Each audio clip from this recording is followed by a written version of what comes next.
Good afternoon, everyone, and welcome back to the Fantasy 420, where today we were supposed to have a quarterback tier fallers video, which would have complemented my risers video yesterday. However, with some late breaking Bryce Harper contract news, we are going to postpone that video for the time being and talk about that. Just like the Machado video I did earlier, I'm going to go over the winners and losers in Bryce Harper's massive deal.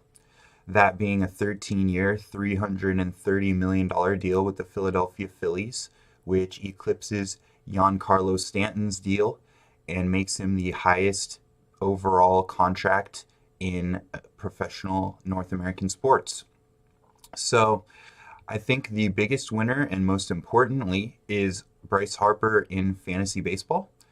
He should be rising on draft boards, maybe into first round territory after this video. He was being picked at around the second round, late second round, middle second round, so this should raise it.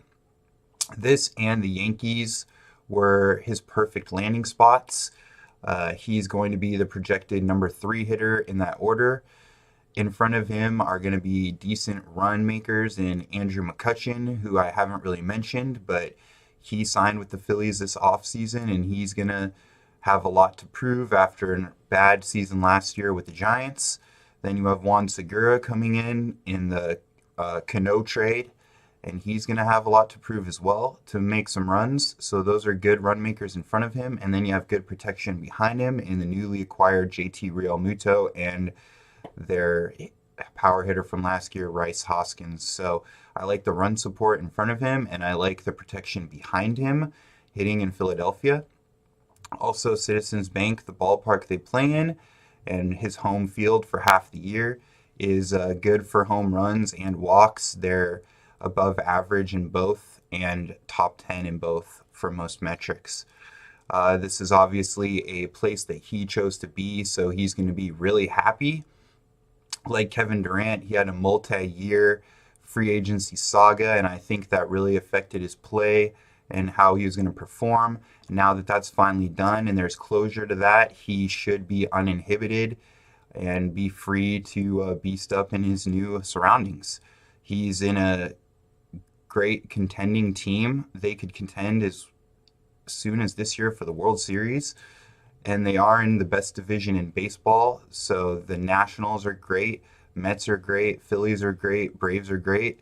So there's going to be a lot of reason for him to rise up and make the Phillies that team that wins the division, maybe takes the National League. And like I said, they're going to be contending just as soon as this year. There's going to be no worries about him playing late because they're going to be contending. I just love the deal overall for Harper's fantasy value. If you want to pick him in the late first round, I don't have a problem with that, but this should definitely be a boon to that. And like I said, that or the Yankees was his best case scenario. The other clear winner is the real life Philadelphia Phillies and also their surrounding fantasy players that I mentioned. Like Machado, when you're in an organization with a lot of money to spend and a generational talent comes along, and you add that generational talent in free agency, which means you don't have to trade for him, you don't have to lose any of your value. They had a ton of young players, and they didn't have to give up any of that for him, and they just get that solid generational power hitting piece that's going to sit in that lineup for years to come and produce 100 RBI, 40 home run seasons. So I really like it from that end on the Phillies. I think no matter what, they win. You strike when the iron's hot, and you get a big name like Harper, and you build your team around that. The players also around him, like I said, JT Realmuto, Hoskins, you won't be able to pitch around them. They're going to rise in average, and they're going to bring home more runs. The players in front of him are going to score more, and they won't be able to be pitched around because they'll have Harper on deck. So it's just good for all of the surrounding fantasy players on the Phillies. I do have to admit, I see much more losers in this Harper deal than winners, and I'm going to move on to that. I think the biggest loser, honestly, in terms of this is Bryce Harper's money. If you would have bet on the start of last season, I would have bet that he would have been the first $400 million man. Just like I said, young generational talent coming up on a contract that is unprecedented in terms of his age, what he's produced in All-Stars appearances and numbers. And he really had a down year last year. And I expected after Machado signed for him to really take advantage of that, but he ended up with less annual value than Machado with 3 more years, and he didn't have that opt out that Machado included, which, in case everything does go wrong, worst case scenario, with that franchise, he gave himself an out and another chance to make another contract. That's not in there for Harper. Now, granted, he made $330 million. That's never a bad thing, but I have to admit, in any scenario, whether it be the start of last year to now, I think he messed up his money in any scenario. That being said, another huge loser, I think, are the Washington Nationals. Anytime you lose a player of that caliber to free agency, a LeBron James, a Kevin Durant, and you hold on to him in the hopes of re-signing him, and he signs somewhere else and you don't get anything for him, that sets your franchise back considerably.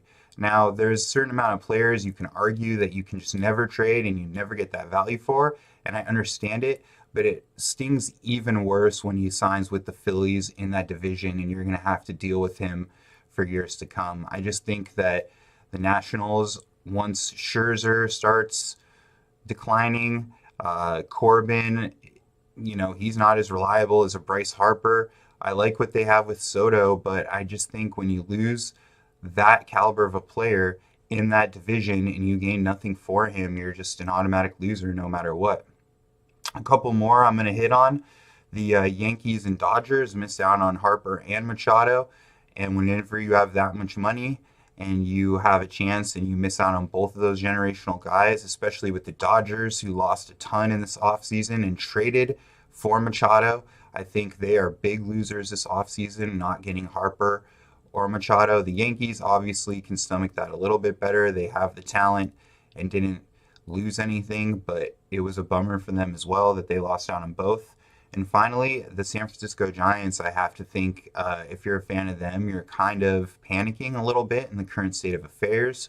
Granted, they had those 3 World Series in the 2000s, so you're not complaining at all. But that being said, with Bochy retiring, missing out on Harper, and the age of their core players, I have to think this year is going to be their first year that they finally commit to that full-on rebuild. And that will be good moving forward, but it does stink when your franchise, which was so pristine and winning all those titles and World Series, they miss out, and a rebuild is most likely in the future. And especially living in the Bay Area, that stinks. But that being said, everybody, I appreciate you listening to this video. Tomorrow we'll probably be back with some NBA midweek ads as the playoffs are coming soon. So I hope to see you then, and take it easy.